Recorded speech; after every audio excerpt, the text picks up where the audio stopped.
Welcome to MOVIMOT and Field Distributors Basic and Intermediate Training. This is Session 10. We've covered field distributors, and now you have a general understanding of the different models and how they work. Now we're going to go ahead and get into some of the nitty-gritty as we learn how to set up the MOVIMOT to work with the field distributor and to set up the field distributor itself. Again, I'm going to give you this warning. I gave you it last time, but it's worth repeating. Before opening a field distributor, disconnect all power sources and wait at least 1 minute. Failure to wait could result in a shock. Remember, you've got to give the MOVIMOT's capacitors enough time to discharge for it to be safe. All right, let's get going. Let's talk about how you set up a field distributor. A very important note here, field distributors and Fieldbus control do work in both easy and expert modes. So you can set up a MOVIMOT in easy mode or expert mode and it will work with a field distributor. That's nice to know because both of them have their place. The first thing you have to do is configure your MOVIMOT to work with the field distributor. Let's talk about how you do that in easy mode since a lot of people prefer easy mode. So you need to pop the control head off after waiting 1 minute. You need to assign its RS-485 address. It must be set to 1. So what you do is you set dip switch bank S1, switches 1 through 4, to on, off, off, off. That's 1, 0, 0, 0. That will give you address 1. There is an exception to this if you're using the Z9 field distributor, which holds 3 MOVIMOT control heads. You need to set them to addresses 1, 2, and 3. You do this by setting the switches individually on each MOVIMOT control head to 1, 0, 0, 0, 0, 1, 0, 0, and 1, 1, 0, 0. So that's only true for the Z9. Everything else, just set it to 1.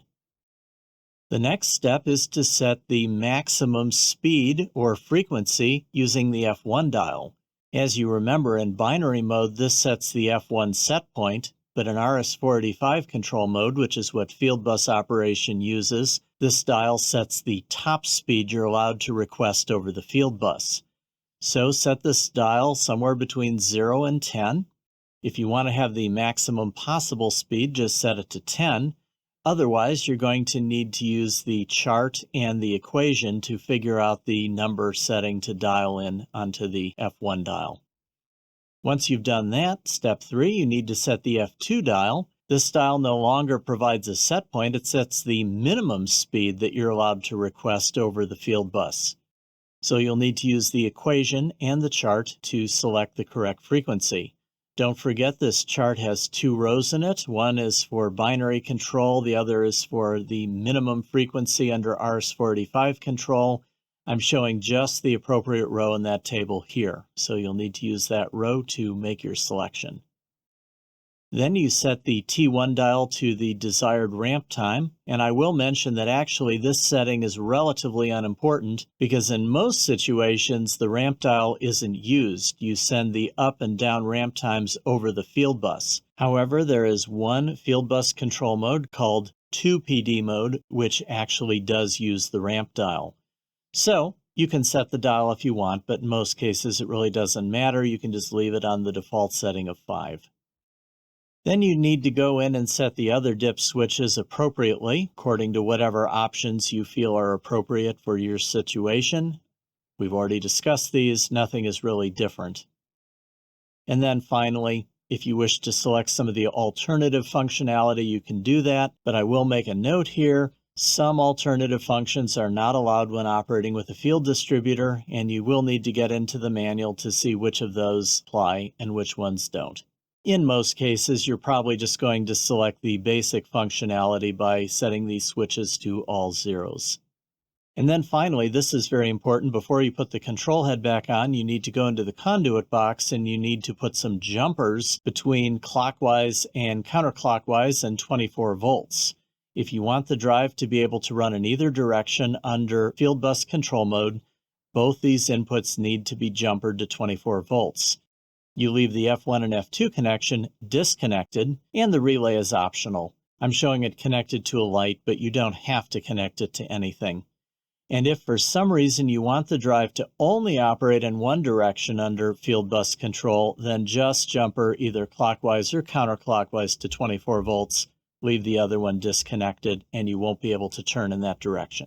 So that's how you have to set the control head and wire the conduit box. At this point, of course, you can put the top back on and torque down the bolts. If, on the other hand, you want to use expert mode, the process is a little bit different. Doesn't really matter what you set the mechanical controls to. Instead, what you'll need to do is you'll need to connect to the MOVIMOT through its diagnostic connector. So plug in the USB interface, activate MoviTools Motion Studio, scan in, and access the parameter tree. The first thing you'll need to do once you've done that is you'll need to go to parameter 805 and change it from easy to expert. That will switch you into expert mode. Next, you'll need to go to parameters 100 and 102. You'll need to selectively disable whichever mechanical controls are appropriate. I recommend just disabling them all and controlling everything through parameters. I think that's easier, but that's up to you. You'll also need to change parameter 100 from terminals to RS-485. If you don't do this, the MOVIMOT will be stuck in binary control mode and will ignore its RS-485 interface. Remember, the Fieldbus distributor communicates over the RS-485 interface, so you must change this or the MOVIMOT won't be listening to the Fieldbus. When you've done that, the next thing you need to do is go to parameter 810 and set the RS-485 address to 1. This applies to all field distributors except for the Z9. Remember, the Z9 holds 3 MOVIMOT control heads, so if you have a Z9 and all 3 positions are populated, you'll need to connect to the MOVIMOT control heads one at a time, change them to addresses 1, 2, or 3. Remember, you want those on separate addresses. And then finally, you'll need to set the maximum and minimum speed that the MOVIMOT's allowed to run. You'll need to go to parameters 301 and 302. These set the maximum and minimum speeds. They essentially replace the F1 and F2 mechanical controls. So if you've disabled the F1 and F2 controls, you'll need to go in and set these 2 parameters to the appropriate maximum and minimum speeds. And that will limit what you're allowed to request over the Fieldbus. And that's all you have to do for expert mode. You may wish to set some other parameters, but these are the essential ones, so if you've set these, you should be good to go. At this point now, you're ready to set up the Fieldbus interface on your field distributor.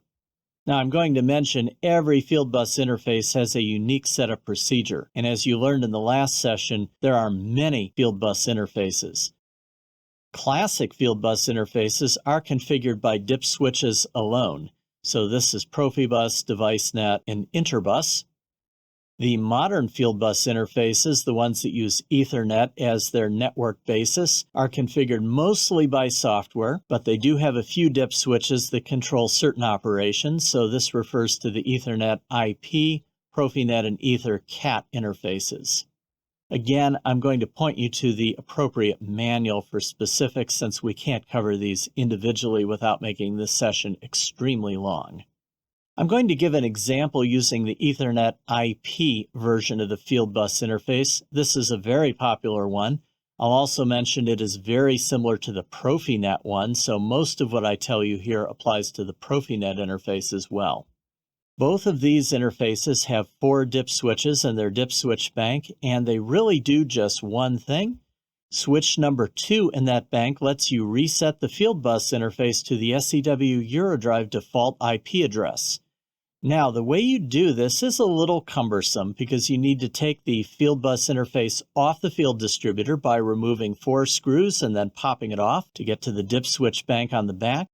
What you do is you set switch 2 to the on position, then you put the Fieldbus interface back on the field distributor, turn the power on, let it come up, then switch it off, take it back off, turn that switch off, put it back on, and power it back up.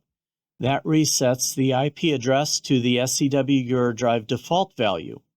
For normal operations, all the switches should be set to the off position. Now, you may be wondering, what is the SEW Eurodrive default IP address?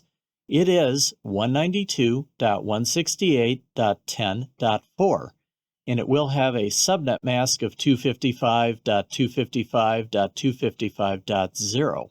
Incidentally, all SEW Eurodrive IP-based devices will use this as their default, so that's something you can pretty much count on. All the remaining setup is done through MOVITools Motion Studio. So the dip switches on Ethernet-based Fieldbus interfaces are relatively minimal. All right, now once you've done that and everything is put back together and up and running, you can connect to the engineering port on the field distributor rather than the individual MOVIMOTs. And you can use either the USM21A adapter or the USB 11A adapter. So you'll plug into there and then you'll scan in using MOVITools Motion Studio. Now when you scan in, it'll be very interesting. You'll see the field distributor and you will see all the MOVIMOTs that are connected to it. Normally for most field distributors, you'll see just one, but if you have a Z9 and you have 3 control heads mounted in it, you will see 3 MOVIMOTs. It is important for you to understand that when you have this setup and you're connected up to the field distributor, not only can you access it, you can access all the tools and parameter trees associated with the individual MOVIMOTs. So to access the tools on the field distributor, right-click on it in the network tree. To access the MOVIMOTs, right-click on them in the network tree, and you'll be able to access everything. Now, if you're using the Ethernet IP or Profinet Fieldbus interface, you will need to configure what is called the Gateway Configurator. The Gateway Configurator lets you configure the Fieldbus interface's IP address. Remember, we've reset it to the default. Now you can customize it through the Gateway Configurator. So what you'll do is you'll right-click on the field distributor in the network tree, pick the Startup menu, and then pick MFE Gateway Configurator. And this will allow you to get in there and set the IP address. Also, I'll just mention it here, although we won't use it in this session. There's also a tool associated with the Gateway Configurator that lets you monitor the Fieldbus traffic coming back from a PLC or industrial controller, and you can confirm proper communications. I'll be demonstrating this in the next session. So this is the Gateway Configurator, and this allows you to configure the IP address and also get information about the Fieldbus interface itself, like its firmware version and so forth. So you'll need to configure the IP address using 2 steps. First of all, you need to pick between DHCP and saved IP parameters.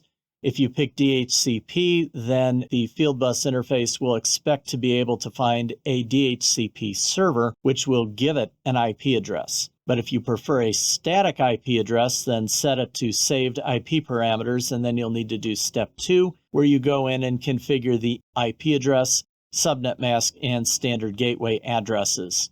Once you've done this, your gateway's up and running and you're ready to go. All right, so I think it's time for a hands-on to give you a chance to do this if you have a demo unit. Of course, if you don't, I'll demonstrate it on mine. I have an Ethernet IP Fieldbus interface on mine, so that's the one I'll be demonstrating.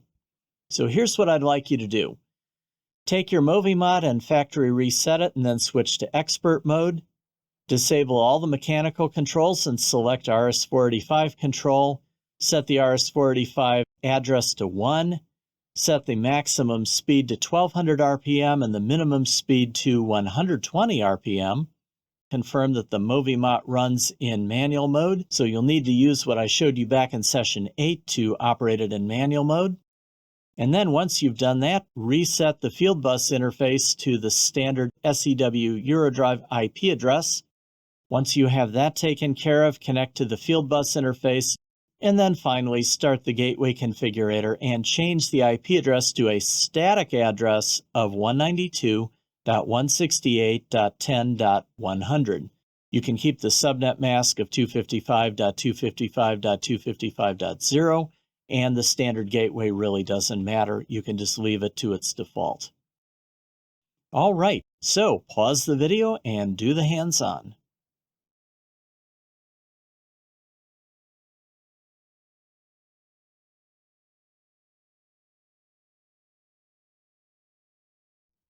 All right, time for a demonstration. Let me show you how to do all those things on my demo unit.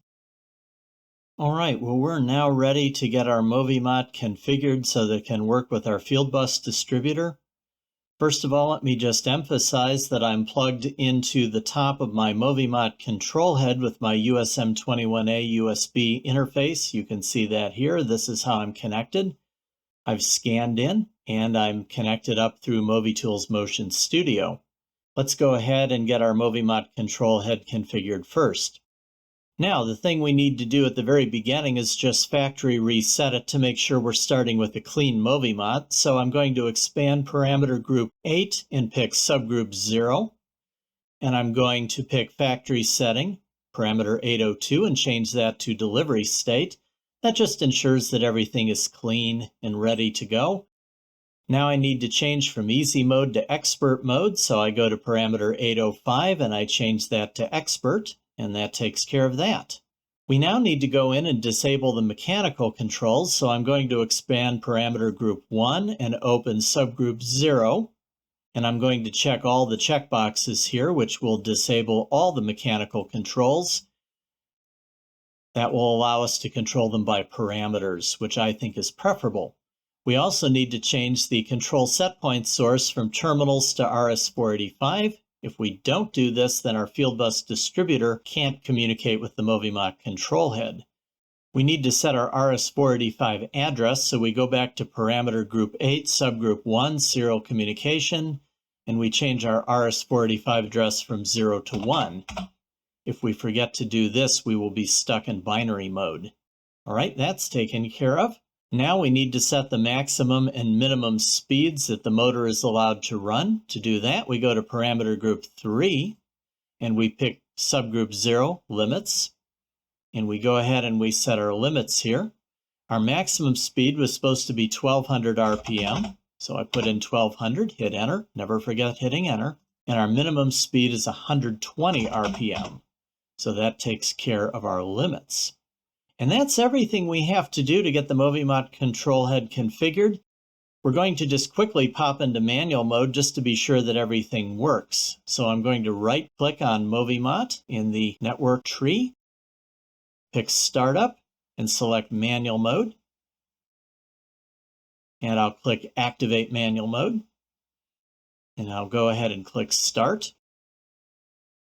And I'm going to change my ramp here from 10 to 2 seconds, just so we don't have a really sluggish ramp. And I'm going to adjust my slider here. And you can see that it's accepted the limits we put in. We're now limited between 120 RPM and 1200 RPM. Our motor is turning. Let's check the other direction just to confirm that we can go in reverse. And yes, we can. All right, we'll go ahead and stop.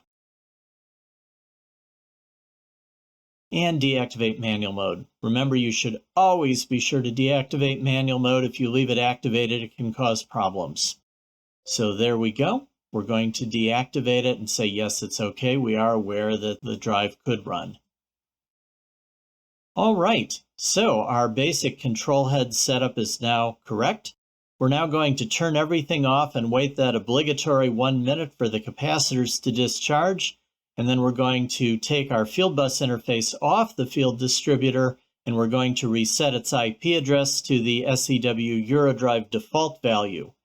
This will take a couple minutes because we have to do a number of steps. I'll show them to you, and then once we're done with that, we'll come back and do the remaining configuration. All right, well, the first thing we need to do is wait that obligatory 1 minute for our device to become electrically safe, so we'll do that.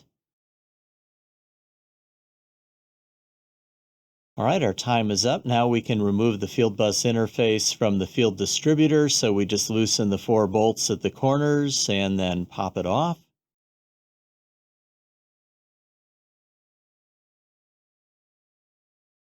Now we turn dip switch number 2 to the on position. This will reset the IP address when we power cycle the Fieldbus interface. We put the Fieldbus interface back on and tighten the bolts. We should do this in a cross pattern. We're going to take it off again in just a couple minutes though, so we don't have to torque it to the final torque. Now we power cycle the Fieldbus interface by turning it on, giving it enough time for it to completely boot up, and then turn it off. During this time, the IP address gets reset.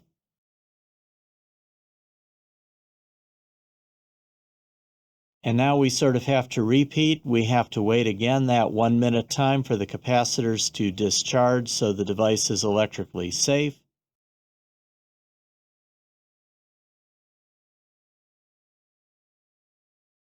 Now we remove the 4 bolts again, pop it off.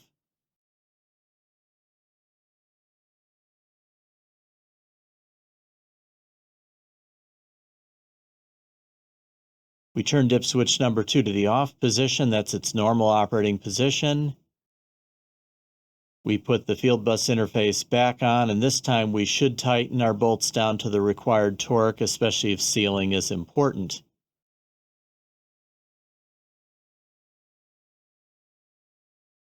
All right, well, we're back now. We have reset our Fieldbus interface to the SEW default. We now need to configure our Fieldbus gateway. To do this, I need to switch where my USM21A USB interface is plugged in. Right now it's plugged into the top of the MOVIMOT control head.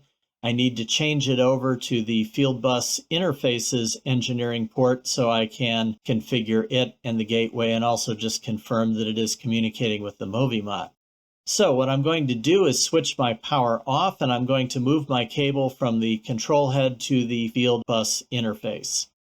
My cable is now moved and I've powered everything back up again. So what I need to do here is rescan my network, and we should see a different scan now that we're looking at the Fieldbus distributor, and it's going to close everything up. It asks me, is that okay? And I say, yes, that's fine. And you can see now we have a different list of devices. We have our Fieldbus interface right here. It's been named FD1 by whoever used it in the past. So that's my field distributor. We can see our serial interface and our MOVIMOT here, which has lost its name. So let me just click this quickly, put in properties here and rename it, change it back to MOVIMOT 1. There we go. So this is our field distributor here. This is our MOVIMOT. The fact that the field distributor can see the MOVIMOT means that the communications is working just fine. I need to do just one final thing. I need to set up the Fieldbus gateway. This allows me to change the IP address from the SEW default that we've reset it to an address of my choice. Of course, if you want to use the default address, then you could just leave it and you wouldn't have to do anything else. But I do need to change it because that's what my instructions say. Okay, I right-click on FD1. I go to Startup and I pick MFE Gateway Configurator.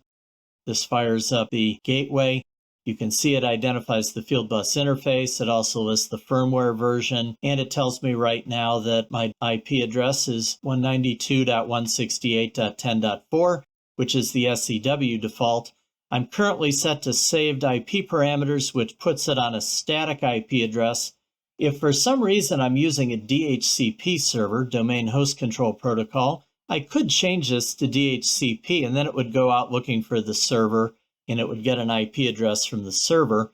But I'm using a static IP address here, so I'm going to put it back on saved IP parameters. I need to change my IP address to 192.168.10.100. So I'm just going to click on the last octet and type in 100 and hit enter, and that will change my address.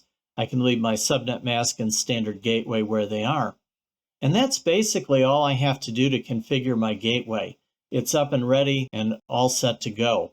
Let me just point out the Process Data Monitor tab. We're not going to use it here, but when we're connected up to a PLC or other industrial controller, we can use this to monitor the traffic that's going to and from the Fieldbus interface.